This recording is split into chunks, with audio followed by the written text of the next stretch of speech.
नमस्कार स्वामी भक्तांनो, आज आपण स्वामी समर्थ महाराजांच्या अशा एका चमत्कारिक व सिद्धी मंत्राविषयी जाणून घेणार आहोत, जे तुम्ही जप करताना किंवा ऐकताना स्वामी माऊलींना जेवढी धनसंपत्ती मागाल त्यापेक्षा दुपटीने स्वामी माऊली तुम्हाला ती देतील. तुम्ही 1 रुपया मागाल तर स्वामी माऊली तुम्हाला 2 रुपये देतील. तुम्ही 1 लाख मागाल तर स्वामी माऊली तुम्हाला 2 लाख देतील. हे शक्य आहे. ते तुम्हाला 1 रुपया देतील, तेच तुम्हाला 5 लाख रुपये सुद्धा देतील. परंतु हे पैसे तुमच्या समोर कोणत्याही गुप्त स्वरूपात येतील. तुम्हाला भरपूर धनसंपत्ती मिळावी असे वाटत असेल, जेणेकरून तुमचे आयुष्य आनंदी व चांगले होईल, तर स्वामी भक्तांनो, तुम्ही आजचा हा मंत्र शेवटपर्यंत ऐका. याचा जप तुम्ही शेवटपर्यंत नक्की श्रवण करा.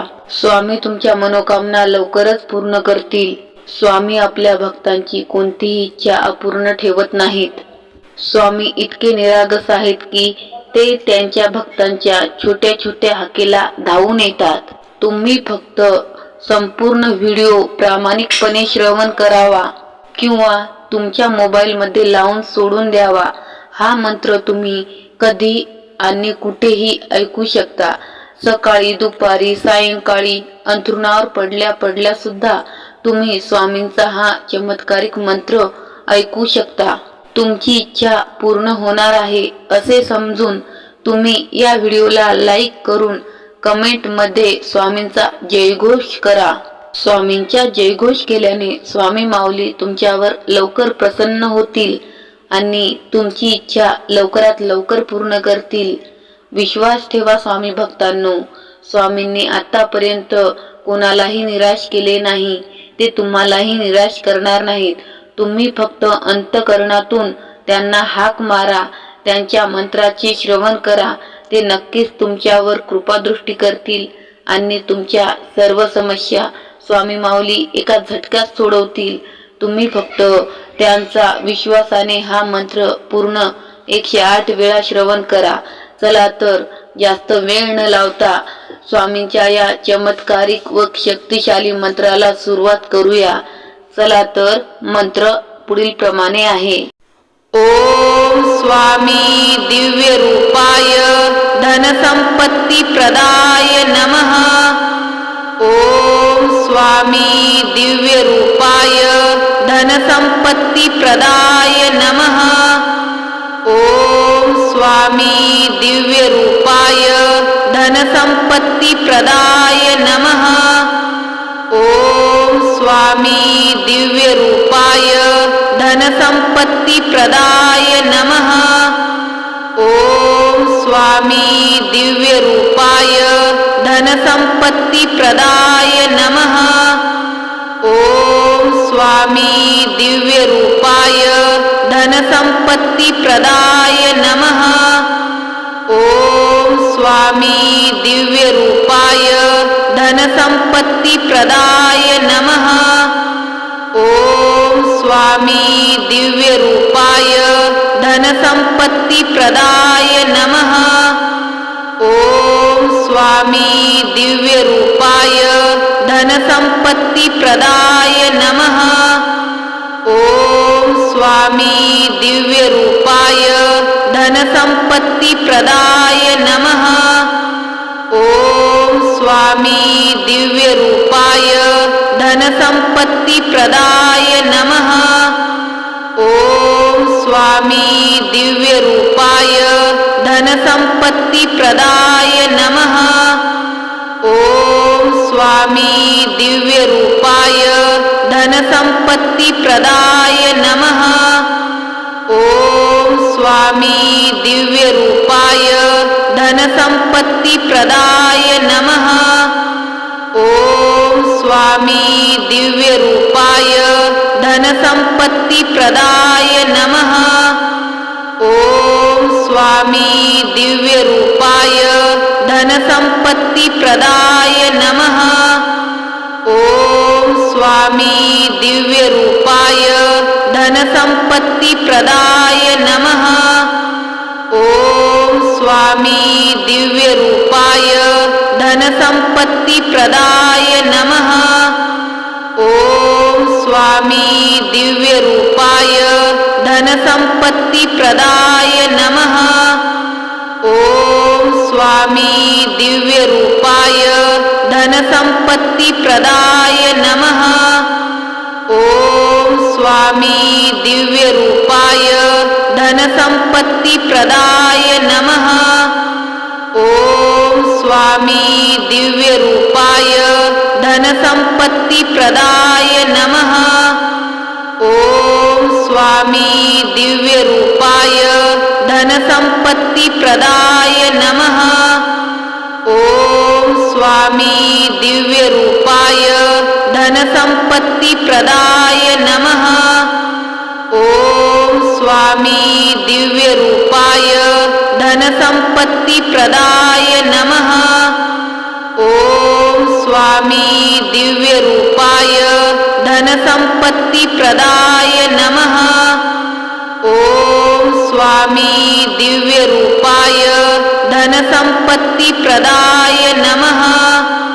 ॐ स्वामी दिव्यरूपाय धनसंपत्तिप्रदाय नमः। ॐ स्वामी दिव्यरूपाय धनसंपत्तिप्रदाय नमः। ॐ स्वामी दिव्यरूपाय धनसंपत्तिप्रदाय नमः। ॐ स्वामी दिव्यरूपाय धनसंपत्तिप्रदाय नमः। ॐ स्वामी दिव्यरूपाय धनसंपत्तिप्रदाय नमः। ॐ स्वामी दिव्यरूपाय धनसंपत्तिप्रदाय नमः। ॐ स्वामी दिव्यरूपाय धनसंपत्तिप्रदाय नमः। ॐ स्वामी दिव्यरूपाय धनसंपत्तिप्रदाय नमः। ॐ स्वामी दिव्यरूपाय धनसंपत्तिप्रदाय नमः। ॐ स्वामी दिव्यरूपाय धनसंपत्तिप्रदाय नमः। ॐ स्वामी दिव्यरूपाय धनसंपत्तिप्रदाय नमः। ॐ स्वामी दिव्यरूपाय धनसंपत्तिप्रदाय नमः। ॐ स्वामी दिव्यरूपाय धनसंपत्तिप्रदाय नमः। ॐ स्वामी दिव्यरूपाय धनसंपत्तिप्रदाय नमः। ॐ स्वामी दिव्यरूपाय धनसंपत्तिप्रदाय नमः। ॐ स्वामी दिव्यरूपाय धनसंपत्तिप्रदाय नमः। ॐ स्वामी दिव्यरूपाय धनसंपत्तिप्रदाय नमः। ॐ स्वामी दिव्यरूपाय धनसंपत्तिप्रदाय नमः। ॐ स्वामी दिव्यरूपाय धनसंपत्तिप्रदाय नमः। ॐ स्वामी दिव्यरूपाय धनसंपत्तिप्रदाय नमः। ॐ स्वामी दिव्यरूपाय धनसंपत्तिप्रदाय नमः। ॐ स्वामी दिव्यरूपाय धनसंपत्तिप्रदाय नमः। ॐ स्वामी दिव्यरूपाय धनसंपत्तिप्रदाय नमः। ॐ स्वामी दिव्यरूपाय धनसंपत्तिप्रदाय नमः। ॐ स्वामी दिव्यरूपाय धनसंपत्तिप्रदाय नमः। ॐ स्वामी दिव्यरूपाय धनसंपत्तिप्रदाय नमः। ॐ स्वामी दिव्यरूपाय धनसंपत्तिप्रदाय नमः। ॐ स्वामी दिव्यरूपाय धनसंपत्तिप्रदाय स्वामी दिव्यरूपाय धनसम्पत्तिप्रदाय नमः। ॐ स्वामी दिव्यरूपाय धनसम्पत्तिप्रदाय नमः। ॐ स्वामी दिव्यरूपाय धनसम्पत्तिप्रदाय नमः। ॐ स्वामी दिव्यरूपाय धनसम्पत्तिप्रदाय नमः। ॐ स्वामी दिव्यरूपाय धनसम्पत्तिप्रदाय नमः। ॐ स्वामी दिव्यरूपाय धनसम्पत्तिप्रदाय नमः। ॐ स्वामी दिव्यरूपाय धनसम्पत्तिप्रदाय नमः। ॐ स्वामी दिव्यरूपाय